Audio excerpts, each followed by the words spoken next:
Because when we first planned this 3 years ago, this is the third year that we're doing this. When we first planned to do this 3 years ago, it was actually a learning curve for us to see what's going on. But the idea that Alcon had at that time with me was actually like to promote the advanced technology IOL. So we actually began to organize something, and we began to actually make a training module out of this. The only shocker that I have this year is this.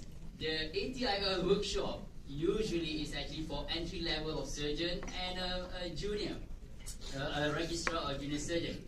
But this year they're inviting all the speakers to become the audience. The good thing about that is, if I don't know anything, which most of it, I will just ask one of them to actually answer your questions.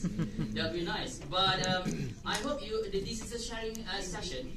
And this is actually the very basic of AT-IOL implementation in our workshop. And I would like to thank Alcon, Novartis company, to actually sponsor this. And even though this is actually have commercial base, in my standing and my perspective, this is actually part of their educational grant, because they do not dictate what I have to present.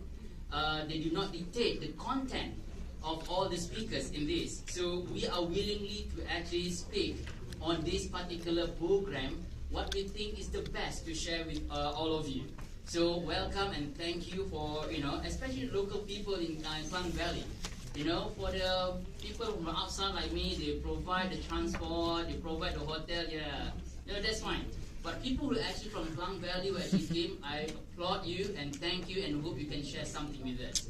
Now, I suppose we'll be talking about 2 hours, so I will not like you, really drowsy looking at all this, but it is a heavy thing that they asked me to talk about. And this is the workshop at the third year that we have, and hopefully next year you'll become one of the speakers over here. And we have all this. This is actually today and tomorrow. And it is inclusive if you look at it, because we think that we have learned about advanced technology IOL from many speakers throughout the years. I think if, let's say, you've been in ophthalmology, year to year, you actually listen them from the company, you listen them from the expert in the meeting. It is a talk and everybody's sharing. But we were thinking that we should have something, a module that people can actually add on into their practice. Now, if you look to this is all begin with this. When we begin this, I actually highlight to Alcon regarding this is actually documented that we have visual outcome after cataract surgery, multifocus versus monofocal. Guess when this is actually published?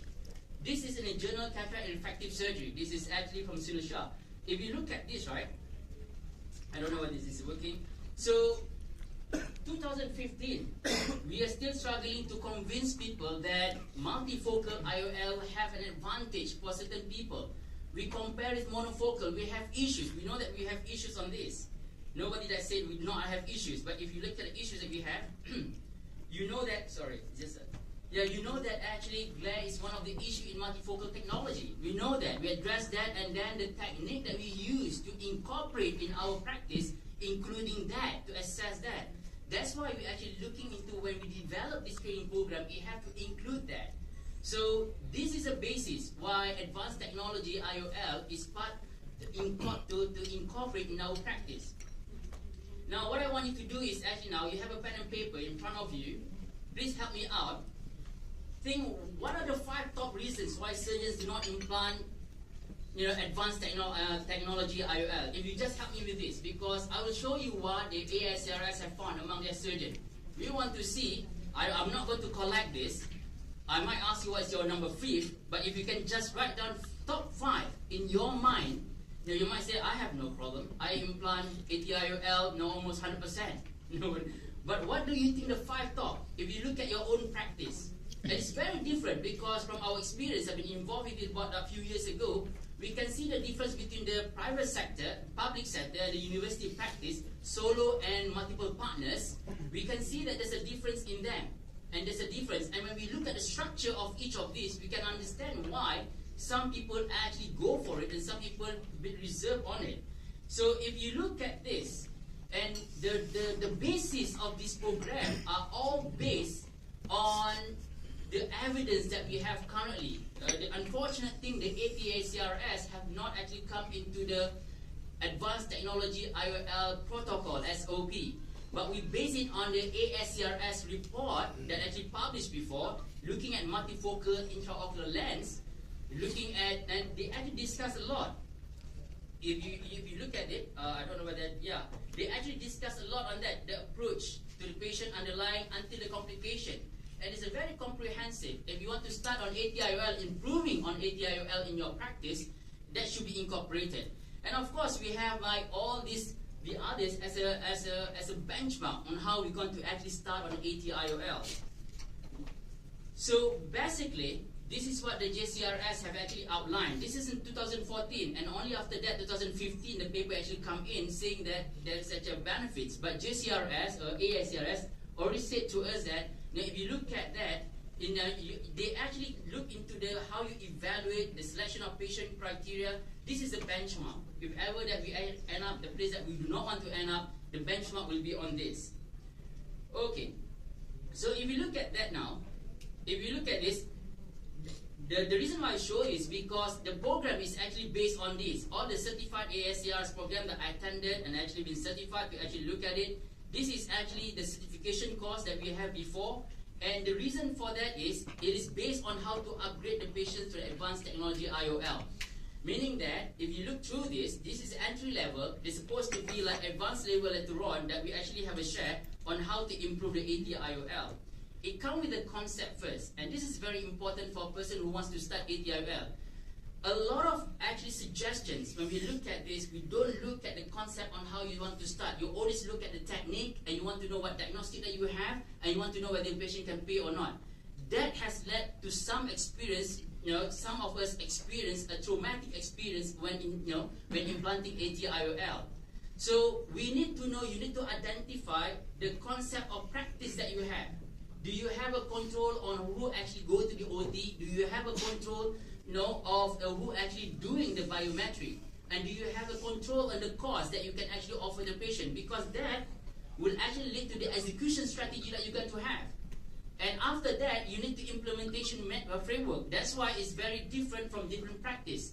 And it's nice that we have a group of people over here from different practice, because they will have different take on the different thing. If let's say you come from high volume government practice, you need to actually look at whether it's actually doable for you to do that. I mean, we know that from the publication, it will benefit certain people. So the idea is we actually divide this particular course into a few parts. The first part should be like surgical planning, which all of you know, but we go in detail. It's not detail, we touch up on the basic entry level on that. And then we go to the Toric procedure and multifocal procedure.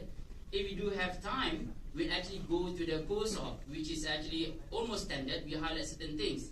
And then Dr. Chen For Meng will actually look at the platform, advanced platform on what Alcon actually have to offer on this. Now, I have no financial interest. I have to say that my travel is being sponsored. I stay in this hotel, and I think they're going to pay me something, depending on whether favorable or not. I actually spoke for their product.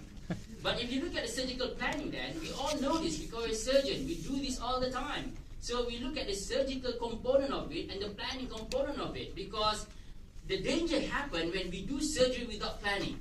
And AT-IOL is not something that you can actually say, oh, patient will just accept it. This is different because it's a different ball game. Now, to do that, even though you know you have a knowledge, you must have a framework how to work. Because imagine that when you do something and then it ends up that you have to deal with it medico-legally, you must be prepared. We take for granted before in monofocal because we think our patient will actually like it. But when we look at the way refractive surgery practice, we have to be prepared on this. And then if you look at that, it has to have evaluation and preparation for this. Surgical instrumentation and materials is just the same. There's no difference. There's some of it, but there's a special aspects of the surgery that's going to be covered in the whole course. And then there's a post-op consideration as well. It's not that much, but we have to consider, especially when we talk about forensic refractive ophthalmology. We have to look at what's going on, what went wrong, and then we need to have some knowledge. So when we look at that, we know that when we look at specific aspect of the surgery, we would understand that when you talk about advanced technology, IOL, we talk about monofocal first. We shy away now from this aberration because that's something that we cannot quantify from the patient. But toric IOL, multifocal IOL, now we have multifocal toric IOL, and then we have a lot, and that's very interesting. Now let me share you something what's going on in the world now. I think some of the experts over here will actually agree with me or can add on. The idea of the European and American will actually spearhead this in terms of technology IOL, and the Australians are looking at the biometry, namely Graham Barrett. If you look at this, right, to get from monofocal to AT-IOL, we have two approaches at least, either from LASIK, laser-based, or refractive, lens-based. The idea that you can actually do multifocal, that means that you want to see far and near and intermediate, they have multifocal approach to it.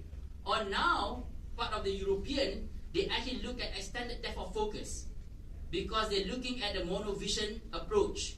So this, either in LASIK, cornea based or in the lens based, they actually have two choices. And from these two choices, they try to merge. And that's why you have actually the best thing about us now, we have a choice. When a patient actually be able to actually use multifocal IOL and we assess them strategically, you can offer that.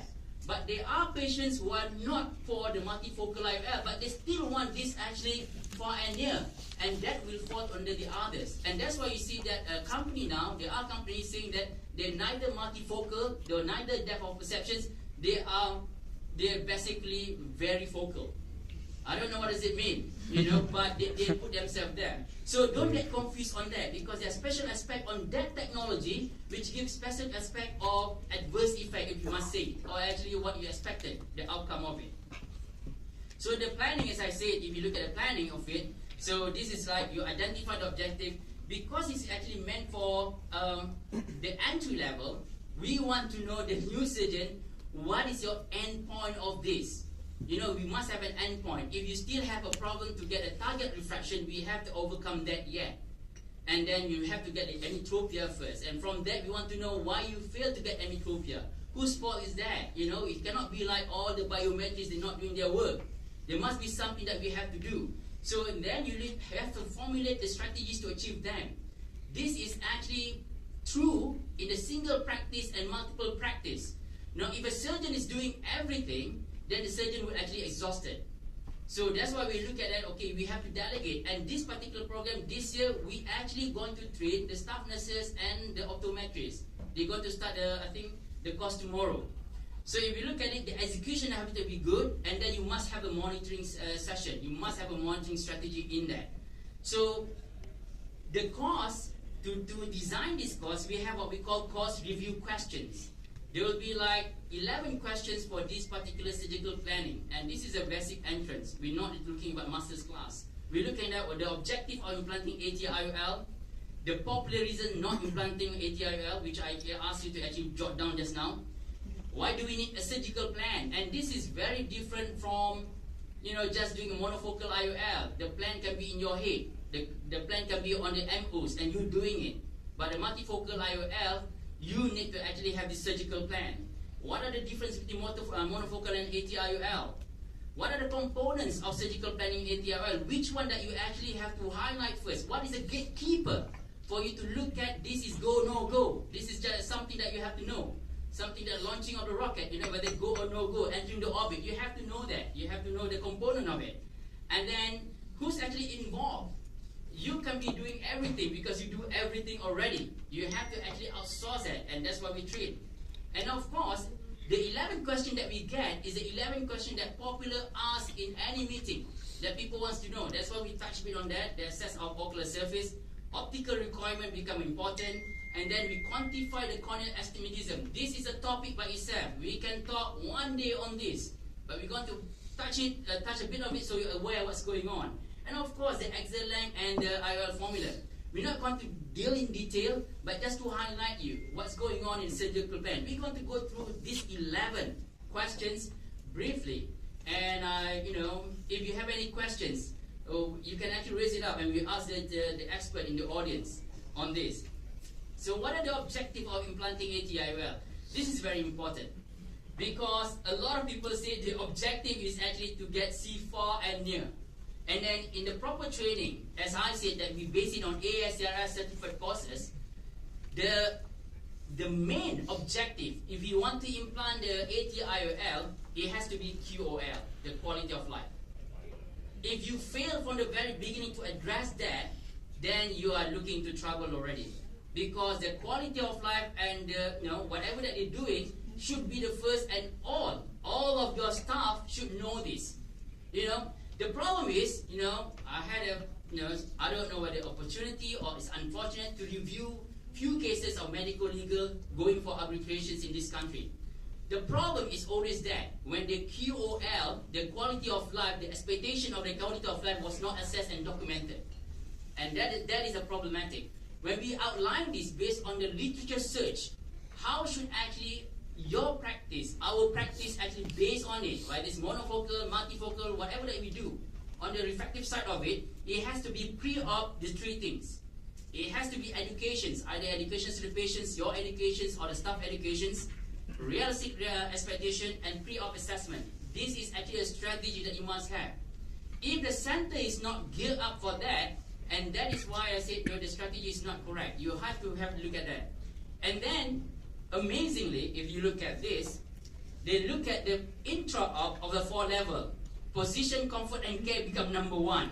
The appropriate technology, appropriate technique, and prophylaxis measures, inclusive of all the chemoprophylactics, the antibiotic, the NSAID, is part of that. The last one is smooth recovery and meet expectation. So all actually have to go into that. Now the interesting part of that, when we look into that, it's not about maximizing your outcome. It is actually about avoiding the complication. If every single step is actually been documented and you put an effort to that, at least to think about that, you will actually be able to actually avoid complication, even though when the complication happen. Everybody do cataract surgery who do not have PC rent. We all experience on that. But throughout the years, we learn how to handle it, we still have a good outcome. Or even though we do not have a good outcome, we learn how to handle that the patient understand what's going on. Even to the best of surgeon, this still happen. And we know that. We get very good at that in the monofocal, but we come to multifocal, people don't do a good program to actually share with us. So that's why we aim for that. So we talked to you about it just now. We say that, should you actually embark on this? You should, but you will be selective. You should, but you will look at who is going to benefit that. And that's the reason why. This is not just for anybody, this is for everybody. This is not like for something who actually have certain skills, it's for everybody. So if you look at that, we get the consensus just now that it has a good outcome to the patients. So the objective is very clear. We're going to increase the quality of life. Now in doing so, make sure that you do not decrease your quality of life. Do not go for certain things. That's why we have a course on that, looking at expectation of the patient. Oh God, amazing that there are some surgeons are pushing into it, but that's the thing. So now, the question that I asked to you in the beginning, what are the popular reasons for not implanting AT-IOL? Of course, it's for beginners to think. For the senior said, I've been there, done that. But the real reason is actually, at least in terms of ASCRS members, this is in the US. The cost of the IOL. And we thought that is a Malaysian problem. It is everywhere have this problem. The cost. They did on this, deal with this. Why is it the cost become a problem? Even though they're covered by the insurance. In the US, they're very well aware of this. So much so, in France, now you cannot do lens exchange without the lens scattergram. It has to be a lens scattergram that you can do lens exchange. If not, the insurance will not cover. The cost is a real issue. And if you think it's only our problem, it's not. It's everywhere. And this is in the US. The cost of the IOL, because the cost carries some expectation. And that's why managing expectation is important. Right? So, second, taking the time to talk to the patient. And this is true. And that's why you do not have time. You barely have time to talk to your spouse. You want to talk to the patient. When you go back home, I want to talk to you, oh my God. Because you're doing a lot of AT-IOL. So that's why there must be a strategy that's being taken care of. We cannot kid on this. The chair time is very important, but we can delegate that systematically. And that's the reason why you do that. And most of the cases that I reviewed, for some reason it come to my table, or I'm reviewed on this medical legal, there's always two things. Breach of care first, before breach of duty.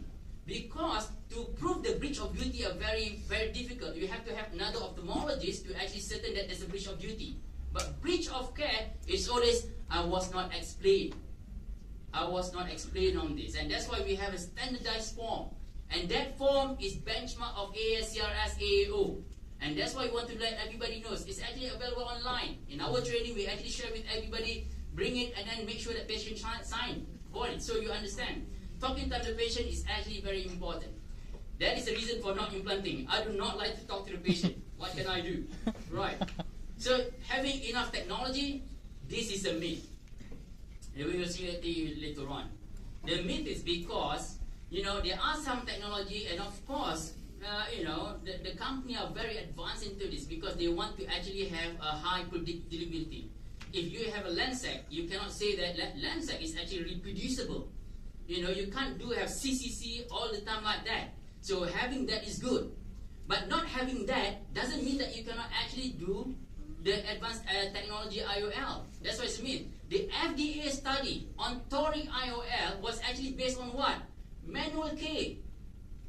So, that is actually FDA approved for Toric IOL when it was first approved. So it's actually on there. So meaning that reproducibility is very important. So you do have enough technology in your place, if you think about it. Now, knowing how to interpret this technology is very important. This is one of the things that we actually go for the course. We actually organize a lot of courses on this, on the National Ocular Biometry. I'll share with you later on. And of course, plan and execute the surgery. I don't think there's a lot of experienced surgeon in the audience. If you think about it, I don't think it's actually something that really only expert surgeon can do it, because this can be planned and you can execute nicely if, let's say, somebody go through with you on this. It's just an excuse not implanting. Fine, if let's say you don't want to go to that route, but as a surgeon, this is something that you should be able to offer to your, to your patient. So now, why do we need a specific surgical plan? Now we actually established that. The reason for that, we need to achieve the target. And this is very important, especially for the entry-level surgeon. And in the training now, this is what we're pushing in. Actually, we'll be able to predict in the residency that we'll be able to predict the outcome of the surgeon. We should do that. When I'm back doing the fellowship, the residency is implanting advanced technology. And they're not doing a lot. They're not doing like 100 cases. They're only doing like 20, and then they were trained to actually do the AT-IOL. The reason for that is if you train like that, then your benchmark is high. So we're doing that. Because if you look at, in terms of achieving the target, we have to understand all the technology first. Because now we have to increase accuracy and safety and improve outcome. Because psychologically, we already tuned that we must actually do something like this. And if you look at, as an experienced surgeon, your outcome is actually very predictable. Now, to do that, you know that we have to shift from the visual acuity now. We actually have to look at the visual quality, and we're talking about quality of life. And that's why it involved the planning in refractive surgery. And if you look into that, right, the surgical planning, the safe surgery as usual, entry level, we know all this, minimum complication. But the first part of the training, it have to be spherical emmetropia.